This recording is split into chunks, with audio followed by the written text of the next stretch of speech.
Dawn Elliott knows firsthand the importance of early detection. At age 35, she was urged by her gynecologist to have a baseline mammogram, even though she didn't have family history and she didn't have any problems. It was a decision that saved her life.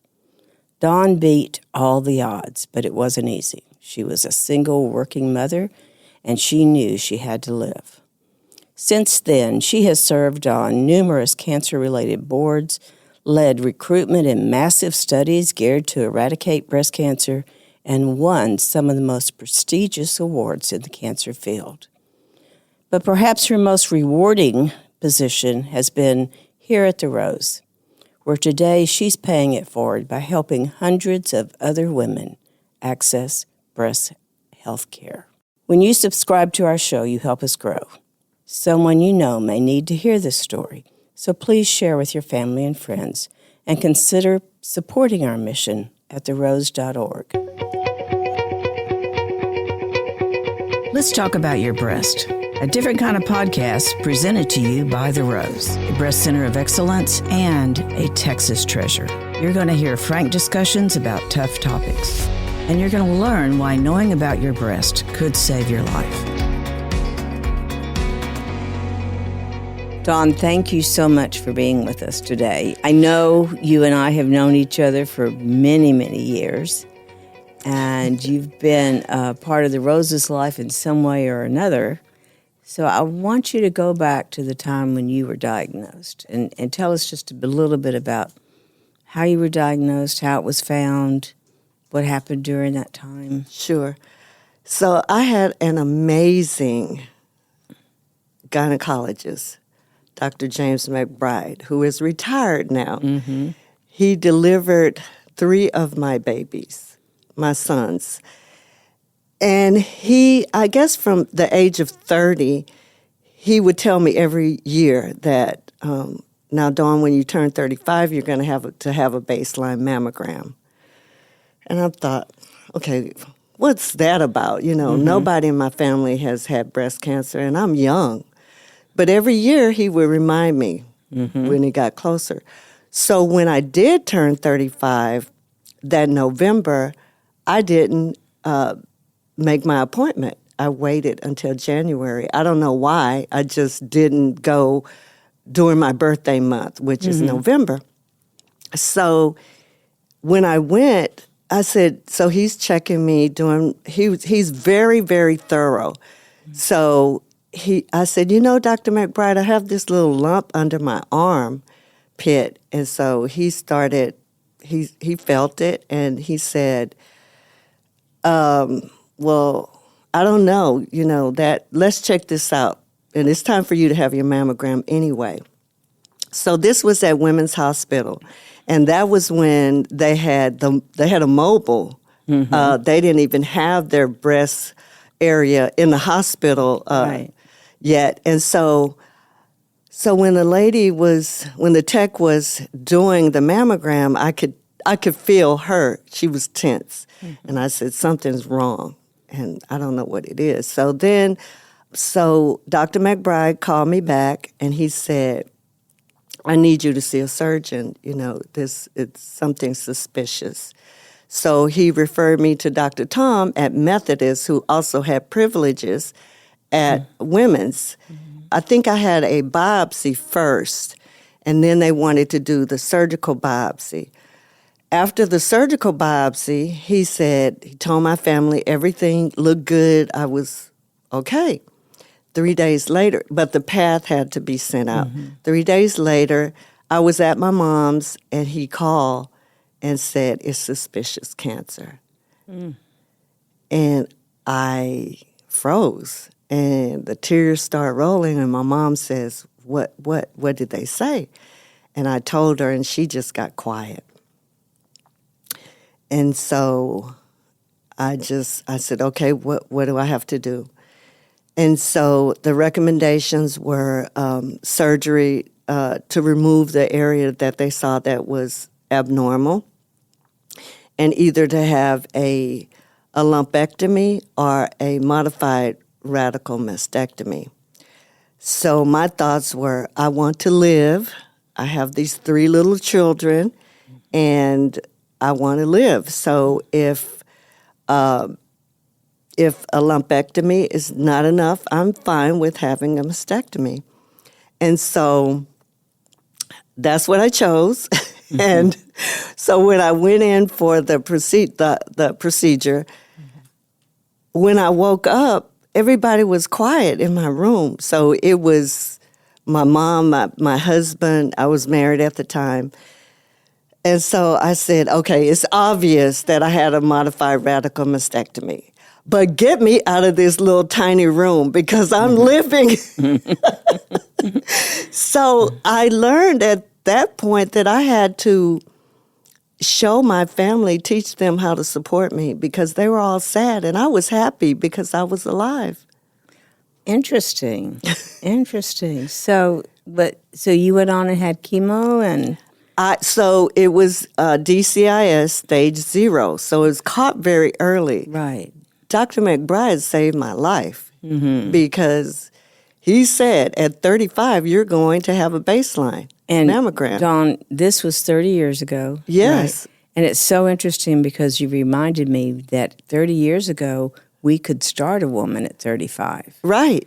For that baseline. And it was the recommendation. Now it's not. Right. Now it's 40. We still do 35-year-olds as baseline.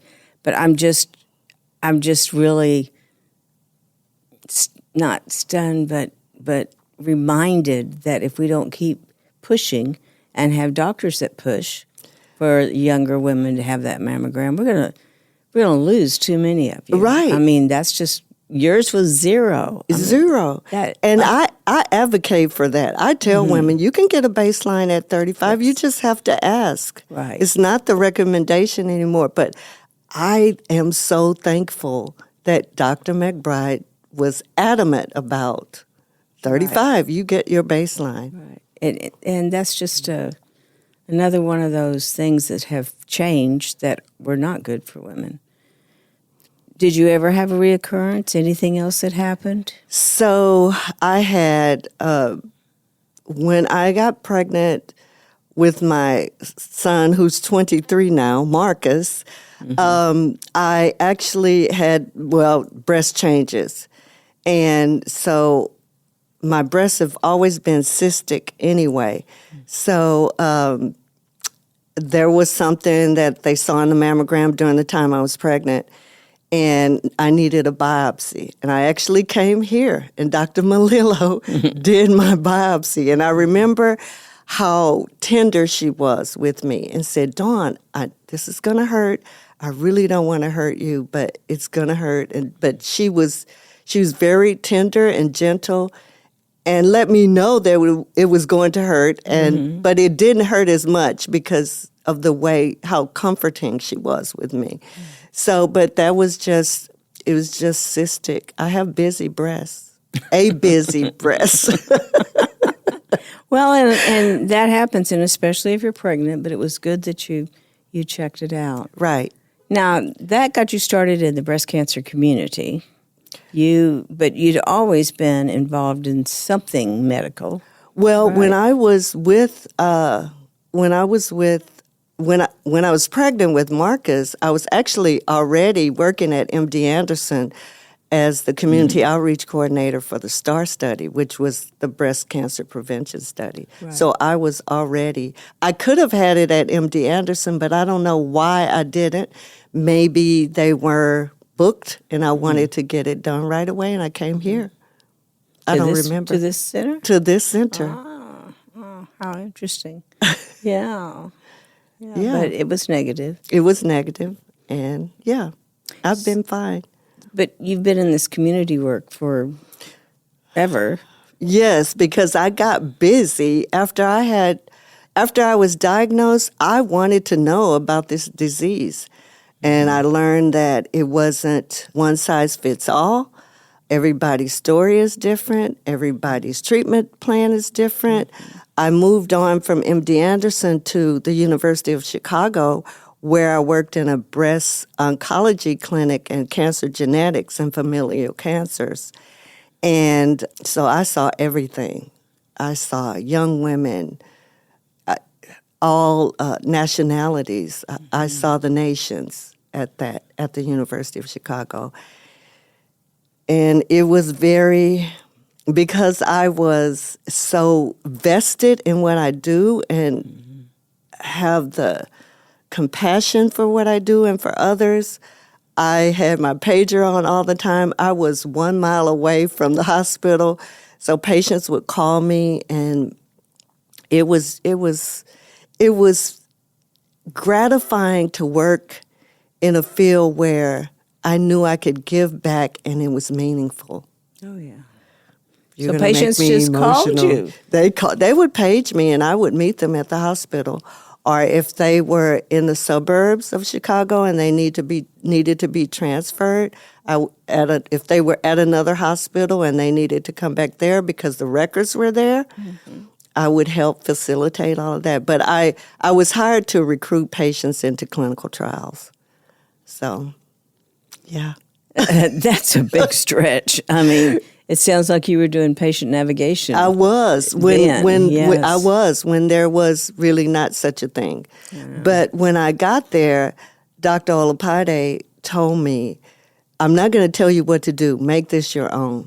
So I was able to be creative and do the things that not just what my job description said. I was able to go beyond that. And I also told her, I said, I really like helping the community and the underserved.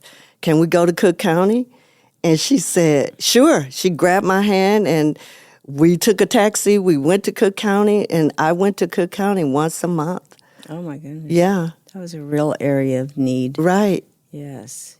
Right. What brought you back to Houston? This is interesting because I had friends at Anderson, Baylor. I was part of the Intercultural Cancer Council, and Pam Jackson called me up one day and said, "Hey, Dawn, don't you want to come back home?" And let me just say, and this is making me emotional, I found out last week that Pam Jackson passed away. Oh. And they're having her funeral service on Saturday. But she was instrumental in getting me back. She was a good, You remember Pam? Yes, I remember Pam. Yes. Oh, she passed. She was on a trip to Vegas to visit some relatives and got sick and passed away there. There's so many ambassadors, so many pioneers in this field. You were a pioneer. 30 years ago, not many people knew anyone else that had breast cancer. Right. Think about it. Now, you can't find anyone that doesn't know someone that has breast cancer. Right. So you came back, you worked there for a while. The Intercultural Cancer Council at Baylor, and so I worked there for a while. Some funds they went away. And so then I ended up going to Texas Children's, which was part of Baylor, and did recruitment clinical trials for children with ITP and sickle cell. And then from there went to Methodist to the Heart Center, working with cardiovascular surgeons and patients who had different heart issues as well as diabetes and high blood pressure, which can lead to heart disease. And what's interesting is when I was at Anderson and I advocated, when I would educate ladies about breast cancer, I also talked about heart disease because heart disease was the number one, and so killer of women. So it's interesting that I went from cancer to heart, and I learned about that too. So that was exciting because I got to work in the OR and see patients who were on dialysis, who had fistulas and grafts. And, it was interesting. I had one study where patients who had high blood pressure had a device in their heart in their chest like a pacemaker, and it helped to regulate their blood pressure. So there was some really exciting studies that And I clinical did. trials are so important. Right. Because we can't get anything through until it's had that clinical trial. Right. And enough information. Right. Proof of what it can do. Yeah, and what most people don't know is just the over-the-counter medicines that we take now, Motrin, Tylenol, things like that. Those were all in clinical trials. Oh, absolutely. Yeah. Yes. Even our allergy pills. Right. Remember when it used to be prescription Yes, only, and, right. and now they are. Oh, so many changes over these 30-something years. Right. What brought you to the Rose? What brought me to the Rose? Well, so some funds had dried up at Methodist. I was working with an endocrinologist, and she had the studies that brought in a lot of money. And so when she left, then my position left. So because it's soft money. So I started applying, and I saw a position at the Rose, and so I applied for the position. I got a call from Jessica Duckworth, and she said, I think what she said was, we want to see you for something else, you know. And so she said that there were several positions that, I don't know, may not have been posted or may have, but I didn't apply for them. And so I came and I interviewed. I saw you that day, and you welcomed me, and then I got a call that I was hired. And that was in the mobile department. So I started out in the mobile department and then transitioned over to physician liaison. What does a physician liaison do? What do I do?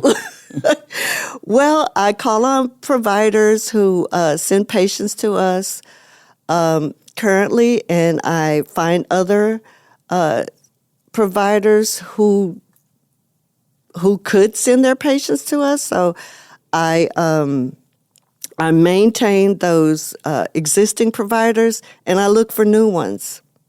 And I like to do big things. Well, and referring physicians are so important to the Rose. I mean, people don't know about us unless that physician or another woman says, have you thought about going to the Rose? Right. A lot of physicians will send their patients to us, especially if they're uninsured. Right. And they forget that we take insured too. But the other thing that we hear most often is the first mammogram. I don't know if you've heard this, but I have had many doctors say, I always want my young women to go to you for that first mammogram because the Rose is less scary. I mean, they describe it that way, or they say you're just a little more gentle, or, and I think that's a good thing because we know young women will not come in unless something's going on, Right. or like you had a doctor who really encouraged you. Right. Right. So important. Yes, it is. It is. Do you ever talk about your diagnosis when you're doing Of course yours? I do. Oh, okay. They know I'm a survivor, and I've got this one client that goes, oh, where's your pink today?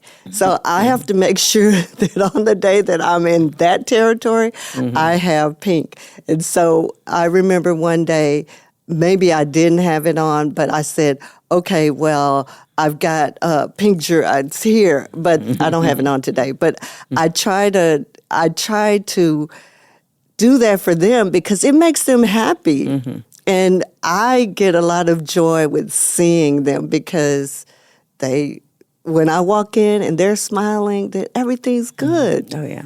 Yeah. And you also serve as someone who helps us to know what the doctor's offices need and what they expect, and if what we're offering isn't working for them. Like the referral pads. Right. How many times have we changed those just because of the information you found from a doctor's office who said, I need to be able to do so-and-so? Right. Yeah, so Right. the liaisons are a great communication line between. Right, because then I get to learn things because I am in the community about things that we may not know about, and I'm able to bring those things that I hear from them to us. Right. So yes, I love it.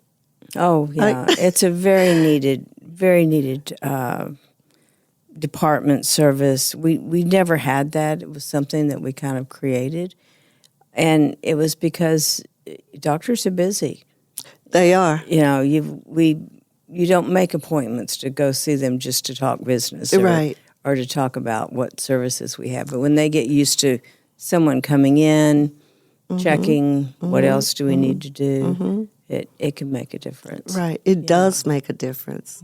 Good. I'm glad to hear It does that. make Yeah. a difference. It does. It does. Yeah, absolutely. And then you kind of monitor, and you help us to know when a doctor retires, which that's never really announced. All of a sudden, you just have patients that say, "I don't have a doctor." Right. Yeah. And also this time of year, the providers are usually trying to get all of their patients in before the end of the year because they've got to meet their requirements. And then I see at the beginning of the year, a lot of times there's a lot of movement. Providers start moving around to other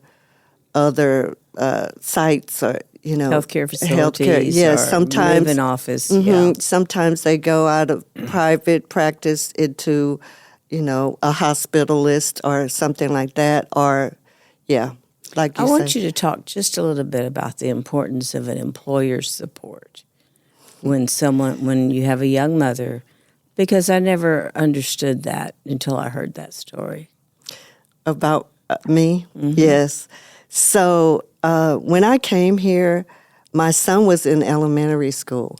And I recall he had it's a state test that they have. And I took a lot of special time for him that particular morning to make sure he had breakfast. I prayed with him, made sure he wasn't anxious and he was feeling calm so that he could take this test. And so I took my time with that, and so I was a little late coming in to here. And when I got here, some of the ladies said, "Well, Miss Dorothy is looking for you." And I said, "Okay." And I called you, and I apologized for being late, and I told you why.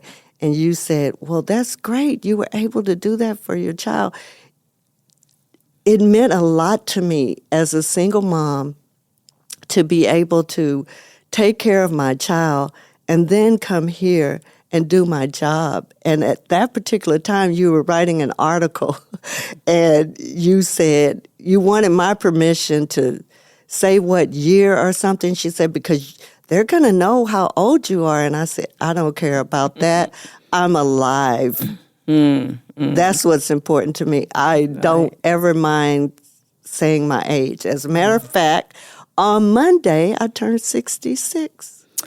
Wow. Wow. Well, happy early birthday. Thank you. Oh, that is so neat. Thank you. Dawn. Yeah. And that means so many years that you are cancer-free and you have survived and contributed so much to the community. Thank you. Because one doctor said, you must have your mammogram. This child is 23 years old now. I could not have raised him the way that I did without the help of the Rose. He's in college studying to be an architect, and I'm very, very, very grateful. I also want to say that this child is my post-breast cancer baby, and I had no complications. I was able to even nurse him with my one breast, and it was very, very fulfilling for me to be able to do that. I remember my mom, it was hard for her to see.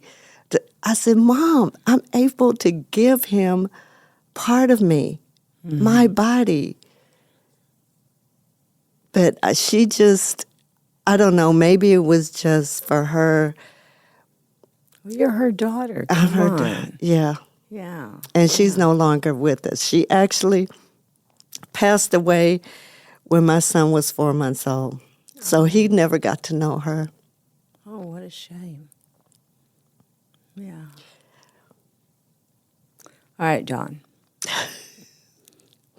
What do you want young women to know? What do you want any woman to know? I want women to know that breast cancer, when I heard it, even though they said DCIS, I didn't know what all that meant. But when I heard the word cancer, I thought I was going to die. Mm-hmm. But however, because of my faith and my tenacity, my inner strength, I was not going to let that happen for me. Mm-mm. And I have always, I would say, keep joy in your heart. Mm. Because the thing that I've learned about any kind of disease is you've got to keep your body clear, your heart open, your things that don't matter, keep that outside. Toxicity, get it away from you. Get away from it and get it outside of you. I find, I could talk a lot because I'm trying to get things outside of me. I feel that when things are suppressed inside your body, that could cause an illness. So I daily try and keep things outside of me. If I'm upset about something, I talk about it. I don't let it fester. And that keeps me sane. And it keeps me smiling. And it keeps me with joy and hope and being fulfilled. Great advice. Keep that joy one way or another. Sometimes the only way we can keep it is by getting rid of the stuff that isn't joyous to us. Right. Yes. Doesn't mean. That was great, Dawn. Thank you again so much for being with us. Thank you for all the work you do for the Rose and all the ways that you make sure that women have their mammograms. Really appreciate you. Thank you, Dorothy. I appreciate you. Thank you for joining us today on Let's Talk About Your Breasts. This podcast is produced by Speak Podcasting and brought to you by The Rose. Visit therose.org to learn more about our organization. Subscribe to our podcast, share episodes with friends, and join the conversation on social media using hashtag Let's Talk About Your Breasts. We welcome your feedback and suggestions. Consider supporting The Rose. Your gift can make the difference to a person in need. And remember, self-care is not selfish. It's essential.